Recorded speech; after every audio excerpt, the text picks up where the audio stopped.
I support what my people are doing for 100 years. Hamas is a new phenomenon.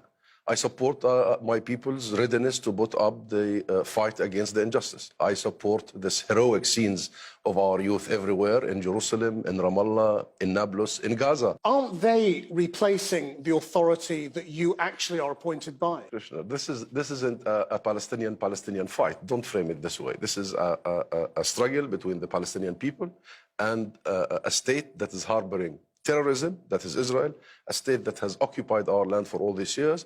Palestine has one government, that is the Palestine Liberation Organization, and Palestine has one flag, and Palestine has one united people. And you support, by your own, declaration now, the firing of rockets by Hamas? I did not say I support the rockets attacks. Well, you said you support what the Palestinian people are doing. I said. So are you saying you don't support? I know. I am saying that you are looking at one arena. This whole thing started only a few weeks ago by the heroism of our people in Jerusalem, who stood firm against the plans to ethnically cleansing them from their own homes that they have lived in for generations. That's what I said.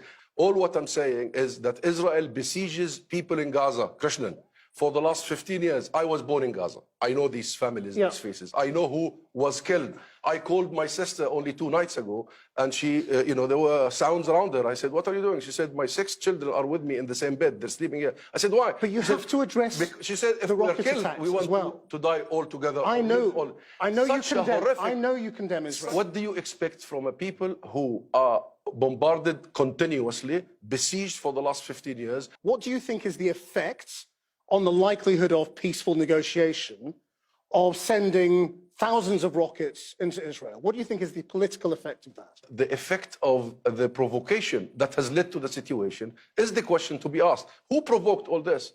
It's the Israeli constant Netanyahu, deliberate provocation Al-Aqsa Mosque right at the height of Ramadan. I know that's what you think. Right at the height of Ramadan. But I'm not asking you about Israel. You know the sensitivity of millions, hundreds, 2 billion Muslims in that region. You invade Al-Aqsa Mosque, you storm it with your soldiers, you brutalize hundreds of I have to ask you about the behavior of Palestinians. I know this is what you think about Israel. No. It's been repeated many times. Okay? Then you don't want me to talk about the act. You only want me to talk about the react. I want to talk about your actions, the Palestinian people's actions. Okay, not Israel. This is the coffee. I know what you think. Okay, let me say this. About Israel. You want me to talk about rockets, okay? Yeah. You want me to talk about rockets.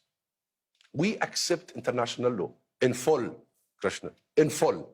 We have referred our occupied territories to the International Criminal Court. In our referral as a state, we said, come and investigate all war crimes and crimes against humanity in our territory, committed by anybody, but primarily by the occupying force, Israel. So let the international law decide. Let the ICC come and decide who commits war crimes, including the issue of rockets. But primarily, the main instigator is the occupier. But guess who blocks our attempts at the ICC? Number one, Israel. Number two, some world powers, including the US and the UK, who keep saying that Israel is above the law. That because Israel is our friend, that's the Prime Minister, Johnson, the UK Prime Minister, in a letter to the Israel lobby only recently, that he does not support Palestinian efforts at the ICC to bring an end to this injustice, bring about accountability. So you would support prosecutions? Because Israel, the Prime Minister said, because Israel is a friend and an ally. You know what that means? That means international law does not apply on friends and allies. This is the problem. Then let's talk about... The problem is international complacency. And in some regards, like the US approving $750 million worth of military equipment to Israel right at the height of the aggression, this is the real issue we have. Then let's talk about the way forward. Do you accept, as the Israelis seem to say now, that a two-state solution is not happening? It's not the future. We accepted the two-state solution. I know, but do you now think... And we now still accept the two-state solution. We officially recognize the state of Israel on the 1967 borders. We abide by the international resolutions to the dot. If the two-state solution is effectively dead because Israel won't pursue it, doesn't really believe in it anymore, what is the way forward? I'll tell you what is the way forward. The way forward is this conflict was started by international forces, Britain, the US after it. This conflict will only end by an international will and decision. This conflict will end when the international community enforces its own laws. This conflict will end once Israel's culture of impunity ends. It's all very well you saying you want a Palestinian state and you want a two-state solution. Hamas doesn't want Israel to exist. It doesn't recognize the right of Israel to exist. Are all those people suddenly going to change their minds? Look at Israel's problem now. They talk about Hamas and President Abbas. These are the problems for them. They don't talk about what they have done by deeds on the ground for years to make the two-state solution irreversibly impossible. And this is the key. How do we stop this? I tell you, if there is international sufficient will, Israel will reverse all this. This is a cost-benefit analysis. This is a cost-benefit equation. Israel so far believes that the benefit of continuing, keeping the occupation, the colonization, the ethnic cleansing, the besiegement of the Gaza people, the draconian apartheid system that was described by the human rights organizations, keeping it has no cost. And guess what? It has so much profit because they are using the majority of our land, my land, our water, our resources. They are using even our cheap labor. But so there is no incentive to change the status quo. Do you think you can ever get to anything as close as the deal Arafat walked away from? The deal Arafat would never walk away from a deal that would have given us our national rights and our the individual rights. And these rights are very clear, Krishnan. It's the right to end the occupation that began in 1967, the right to establish our own state in these territories with East Jerusalem its capital, and resolving the issue of refugees that started by own parents 73 years ago. But you were very close to that. No. In 2000, no. This is Arafat walked away. You know what? This is the Israeli spin. I know because I was the ambassador, the Palestinian ambassador in Washington. I asked all the Clinton advisors. I was told that you were given a big proportion, but in reality, you were not given sovereignty in Jerusalem. And Jerusalem is the mother of all issues for us. This is our capital.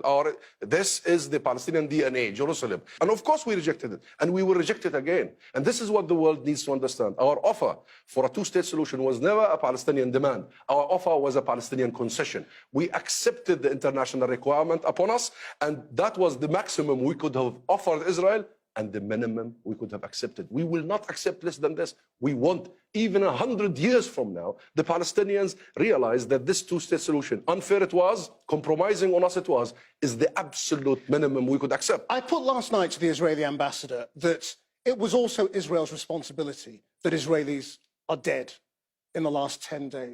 Doesn't the same thing apply to the Palestinians? How come? That you also have to say it is partly your actions that have led to 64 children being killed and over 200 people in How on earth can you equate between the occupier and the occupied, between the besieger and the besieged, between the colonizer and the colonized? Because your behavior is very similar. How can, no, in no way you can draw any sort of symmetry between a military occupation, a state that is harboring all this control system.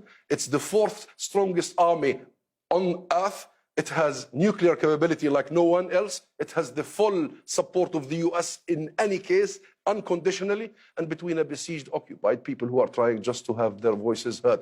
There is no comparison. Clearly, you believe Britain has responsibility, of course, historically, for the Balfour Declaration and the US and everything that happened as a result of that. Yes. So what is Britain's responsibility now? What could Britain do that it isn't doing? I want a clear commitment by the UK government, not by words, but by deeds, to fix this, to fix the mess that was created here.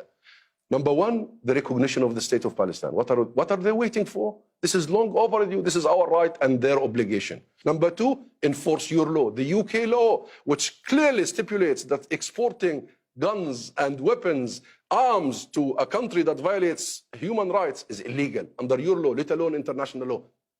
Arms embargo immediately. Number three, do not import settlement products. Illegal. You as a UK describe it as illegal.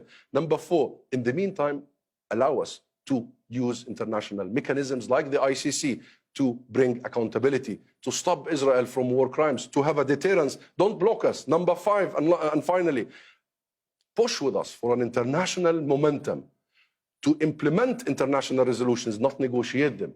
Bring the world together to bring the Israelis and the Palestinians to implement your own resolutions. But this lip service that we believe in the two-state solution, these statements that we are so sad about the death toll, we no longer believe in. And are you prepared to hand over the terrorists who have planned suicide bombings and the war criminals who have fired indiscriminately at civilians in Israel? We have accepted the ICC, whatever the... Is that a yes? You're prepared to hand them over? Whatever the ICC decides, we will accept it. And for your knowledge, Hamas is part of our national committee that has referred our territory to the ICC. So even Hamas accepts So the ICC. Palestinian terrorists and war criminals will be held to account. The spokesman for the national committee to refer Israel to the ICC was a Hamas leader.